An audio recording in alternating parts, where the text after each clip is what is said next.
कारण काय सांगा ना, ते अनपार्लमेंटरी आहे का सांगा अध्यक्ष महोदय. विनाकारण मी पोलिसांच्यावर टीका करतो, तुमच्यावर नाही टीका करतो. तुम्ही कारण सांगा ना, ते अनपार्लमेंटरी आहे का शब्द. कामाचं वर्णन कसं करायचं या सरकारच्या.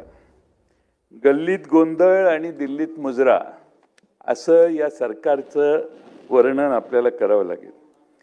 तिन्ही पक्ष इथं गोंधळ घालत असतात, पण दिल्लीत जाऊन मोदी साहेब आणि शहासाहेब यांच्या समोर मुजरा करण्याचं काम आमचे सगळे नेते करत असतात. अनेक आश्वासनं दिल्यामुळं जनतेमध्ये इतका प्रचंड रोष आहे की एकही आश्वासन पूर्ण या सरकारचं आज या सरकारला करता आलेलं नाही.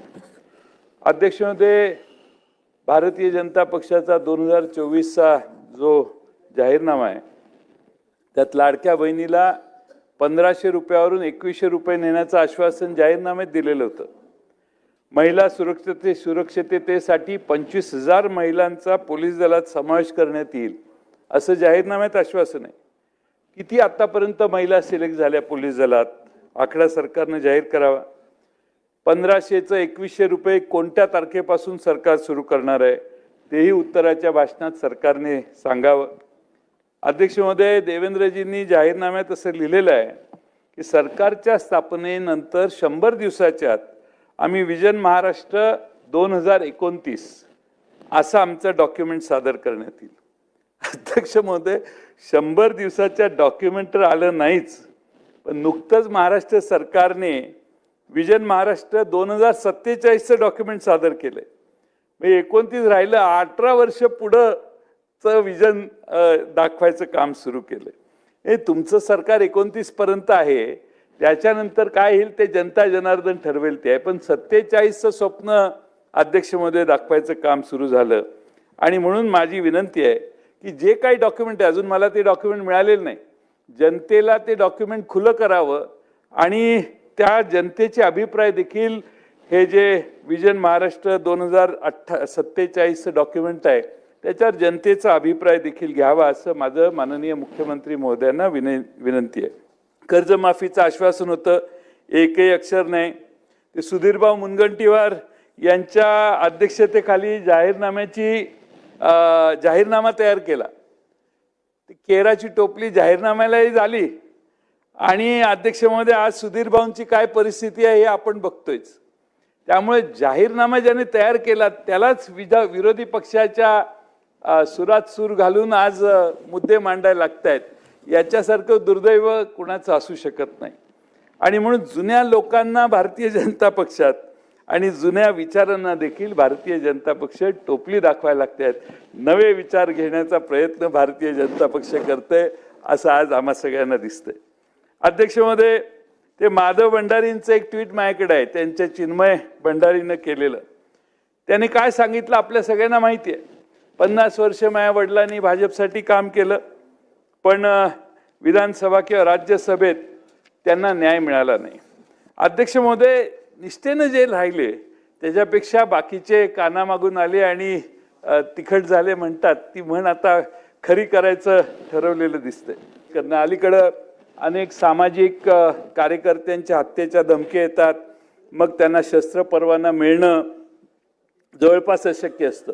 म्हणजे धमक्या आल्या तर त्याला खून, खंडणी, अपहरण, मारहाण असे गंभीर गुन्हे दाखल झालेले ते निलेश गायवळ, त्याला पासपोर्ट मिळाला, शस्त्र परवाना मिळाला अध्यक्ष महोदय. त्यामुळे अध्यक्ष महोदय, हे गंभीर प्रकरण आहे आणि याकडे देखील सरकारने लक्ष, म्हणजे त्याला परदेशी पळून जायला गुंडाला व्यवस्था केलेली आहे. आणि सामान्य गुंड असला तर तो गेलाच आत, पण असामान्य असेल, प्रोटेक्शन मधला असेल, आपल्या सगळ्यांच्या संबंधित असेल तर मग तो परदेशी त्याला रेड कार्पेट देऊन पाठवण्याची व्यवस्था आहे. अध्यक्ष महोदय, याचाही खरा विचार केला पाहिजे.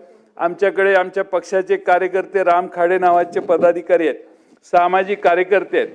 त्यांनी अनेक देवस्थानचे जमीन घोटाळे बाहेर काढले. पोलीस संरक्षण त्यांना मधल्या काळात देण्यात आलं, सरकारने पोलीस संरक्षण काढून घेतलं.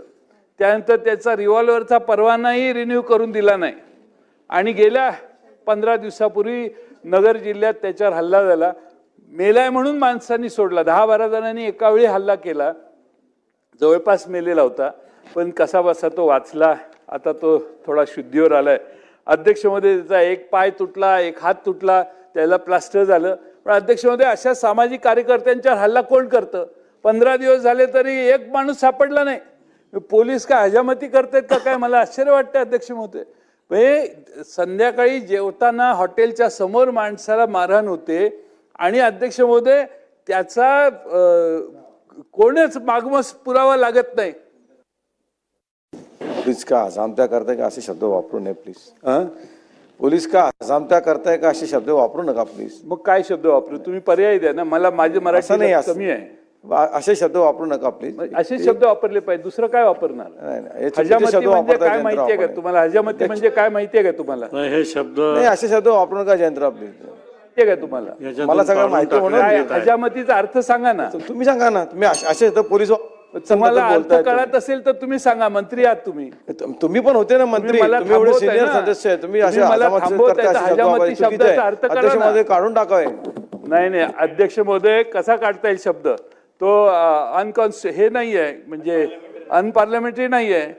मंत्री झाला म्हणजे जास्त कळतं असा गैरसमज करून घेऊ नये. अध्यक्ष महोदय रेकॉर्डवरून हे शब्द काढण्यात येत आहे. कुठले? हजामती. कारण काय सांगा ना. ते अनपार्लमेंटरी आहे का सांगा अध्यक्ष महोदय. विनाकारण मी पोलिसांच्यावर टीका करतोय, तुमच्यावर नाही टीका करत. तुम्ही कारण सांगा ना. ते अनपार्लमेंटरी आहे का शब्द?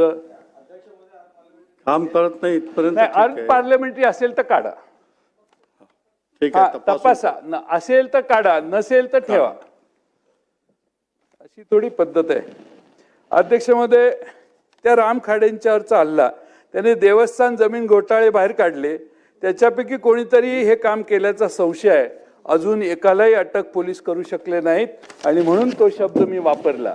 तुम्हाला त्याच्या वेदना कळणार नाहीत, पण ज्यावेळी गुजरते ना त्यावेळी कळतं की. माझ्याकडे पाहून बोला जयंतराव. हो, ते समोर बसले आहेत ना, तुमच्याकडे बघून बोलतो. माझ्याकडे पाहून बोला. तुम्ही तुमचा चेहरा मला नेहमीच आवडतो, त्यामुळे काय मला तुमच्याकडे बघायला काही तक्रार नाही. अध्यक्ष महोदय पुणे हे विद्येचं माहेरघर होतं.